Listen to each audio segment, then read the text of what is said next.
Hello, all of you. Welcome back to my YouTube channel. Today we will talk about class 10th science. आज के इस video में हम किसी topic के बारे में डिस्कस नहीं करेंगे, बल्कि उससे भी इम्पॉर्टेंट चीज today we will be discussing about the blueprint. अब ये ब्लूप्रिंट क्या होता है? बेटा, सीबीएसई बोर्ड हर एग्जामिनेशन से पहले हर सब्जेक्ट के लिए एक ब्लूप्रिंट निकालता है। ब्लूप्रिंट का मतलब हो गया कि वेटेज, मतलब हर चैप्टर का एक वेटेज होता है।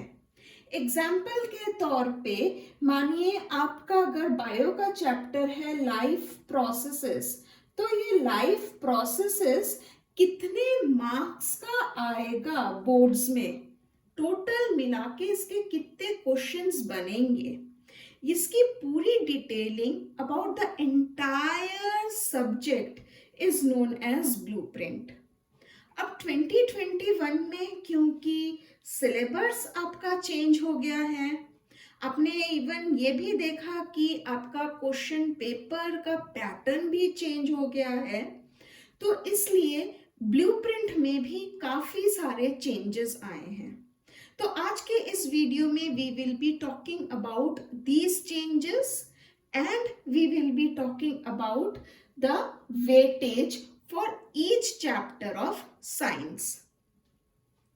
देखिए, सिर्फ पढ़ना जरूरी नहीं है।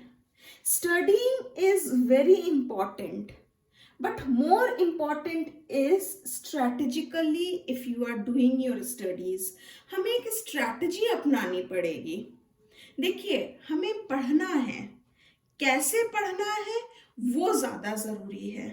आप किताब खोल के 10 घंटे 12 घंटे 18 घंटे पढ़ रहे हैं, there is no use of that study until and unless you are doing it in proper way। Strategically हमें पढ़ना है। स्ट्रैटेजिकली पढ़ने से मैं आप क्या समझती हूँ वो अभी आपको मैं बताने वाली हूँ। दूसरी चीज जो हमें ध्यान में देनी है, that is choose chapter according two marks. मैं ये नहीं कह रही कि आप सिलेबस छोड़ दीजिए या आप कोई टॉपिक ना पढ़ें।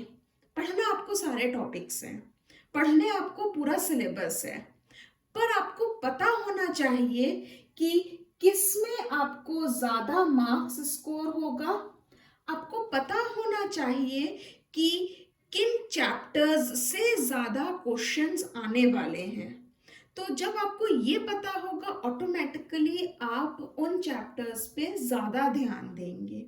सो this video will be regarding a different aspect of studying strategically, जहां हम मार्क्स डिस्ट्रीब्यूशन ऑफ वेटेज की बातें करेंगे। So let us continue the video. So let us now start. सबसे पहले बेटा ये समझिए कि these are the name of units, है ना।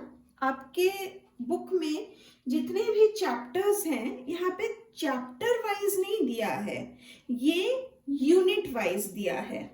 तो पहला यूनिट आता है आपका जिसमें है chemical substances, nature and behaviour. इसमें आपके कितने चैप्टर आते हैं? इसमें आपके फर्स्ट 5 चैप्टर कवर होते हैं, और ये जो चैप्टर 1 से लेके चैप्टर 5 जो कवर होते हैं, अगर आप एनसीईआरटी मिलाओ तो ये आपके केमिस्ट्री के चैप्टर होते हैं। तो इसका मतलब क्या हो गया, 80 मार्क्स में से 25 मार्क्स की आपकी केमिस्ट्री आएगी। टोटल हमारा पेपर कितने नंबर का? 80 नंबर का। इस 80 नंबर में केमिस्ट्री कितने मार्क्स की आएगी? 25 मार्क्स की आएगी। ठीक, आगे बढ़ते हैं हम। अब हमारी आती है यूनिट सेकेंड। यूनिट सेकेंड क्या है? World of living. इसमें आपका आता है चैप्टर जिसमें आप लाइफ प्रोसेसेस पढ़ते हो, जिसमें आप कंट्रोल एंड कोऑर्डिनेशन पढ़ते हो, जिसमें आप ऑर्गेनिज्म का रिप्रोडक्शन पढ़ते हो और आप इवोल्यूशन और हेरिडिटी के बारे में पढ़ते हो। दैट मीन्स आपके चैप्टर नंबर 6 से लेके चैप्टर नंबर 9 तक जो है वो कितने मार्क्स की आनी है? 23 मार्क्स की आएगी। ठीक, आगे बढ़ते हैं। ये चैप्टर्स आपके किस में हैं? बायो के कवर होते हैं। अभी हम यहाँ पे बायो का बाइफरकेशन नहीं लिख रहे हैं क्योंकि आगे फिर बायो के मार्क्स और जुड़ते हैं। ठीक है, फिर आपकी थर्ड यूनिट जो बनती है वो कहलाता है नेचुरल फिनोमिना। बेटा इसमें आप पढ़ते हो लाइट, जिसमें आप रिफ्लेक्शन और रिफ्रैक्शन के बारे में पढ़ते हो। आप ह्यूमन आई के बारे में पढ़ते हो। ये 2 चैप्टर। तो इसका मतलब हो गया आपका चैप्टर नंबर 10 से लेके चैप्टर नंबर 11 तक।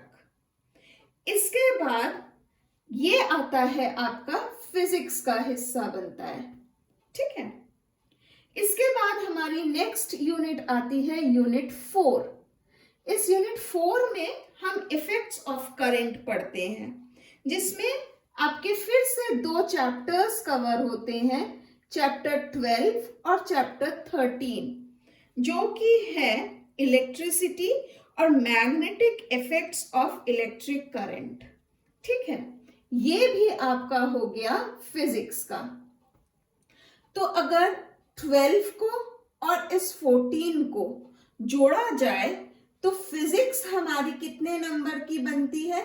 फिजिक्स हमारी बनती है 26 मार्क्स की। आउट ऑफ 80 26 मार्क्स की हमारी फिजिक्स हो गई। इसके बाद आता है हमारा नेक्स्ट यूनिट, जो लास्ट यूनिट है, जो कि है नेचुरल रिसोर्सेस।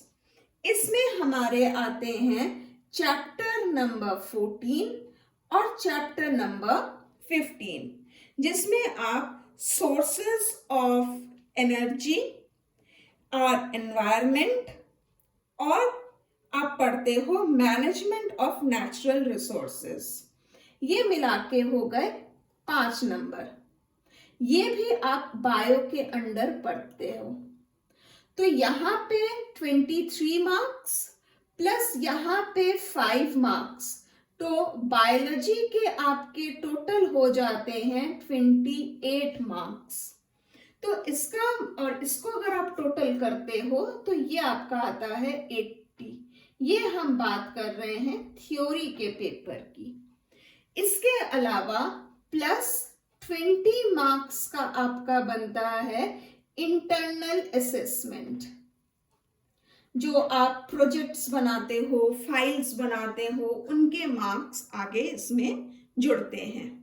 तो ये रहा बाइफरकेशन चैप्टर वाइज कि किस चैप्टर का कितना वेटेज है। अच्छा, अब यहाँ पे जो समझने वाली बात है, जो मैंने पहले भी बोला आपको कि ये यूनिट बाइफरकेशन है। हमने यहाँ पे चैप्टर्स के नंबर डाल दिए। मेरी एक और वीडियो आप अगर देखोगे, मैं डिस्क्रिप्शन बॉक्स में इसका लिंक भी दे दूंगी आपको, जहां मैंने रिडक्शन सिलेबस का डाला है कि जो नया सिलेबस जो रिड्यूस हुआ है उसके अकॉर्डिंग भी कौन कौन से चैप्टर्स हटे हैं, या सिर्फ एक ही चैप्टर में से कितना कितना यूनिट हटा है, वो आपको यहां से समझ में आ जाएगा। ठीक है बच्चों, देखिए पढ़ते तो सब हैं, पर क्या नंबर सबके आते हैं? नंबर पाने का ये एक बहुत इजी और आसान तरीका है। आपको कंटेंट मिलेगा यूट्यूब में अलग अलग, पर इस तरह से मार्क्स डिस्ट्रीब्यूशन, स्ट्रैटेजिकली स्टडी और क्या वेटेज है ब्लूप्रिंट के अकॉर्डिंग। बेटा ये सब जो है ये बहुत मुश्किल है गैदर करना। बार बार सीबीएसई की साइट में जा जाके हमने ये सब गैदर किया है। ये मेरे अपने क्रिएटेड नहीं है, this is what is prescribed bye CBSE. तो इस वजह से कहीं अगर आपको मेरी वीडियोस अच्छी लग रही हो then do give it a like. आपको लगता है कि मेरी वीडियोस सिर्फ आप तक नहीं आपके फ्रेंड्स तक भी पहुंचे and you feel they are share worthy, तो मेरी वीडियोस को प्लीज अपने फ्रेंड्स को शेयर करिए। अगर आपने मेरे चैनल को सब्सक्राइब किया है थैंक्स अ लॉट, अगर नहीं तो do subscribe my channel because आगे आने वाले दिनों में मैं इस तरह से और भी वीडियोस डालूंगी जहां पे which will help you to study and score better marks. तो with this I would like to end, और प्लीज कमेंट में जरूर बताइए कि आप क्या कुछ नया चाहते हो मैं डालूं अपने चैनल में so that you can get benefited. Ultimately aim is to help you out so that you people score good marks. So all the best for your upcoming examinations and thank you. See ya.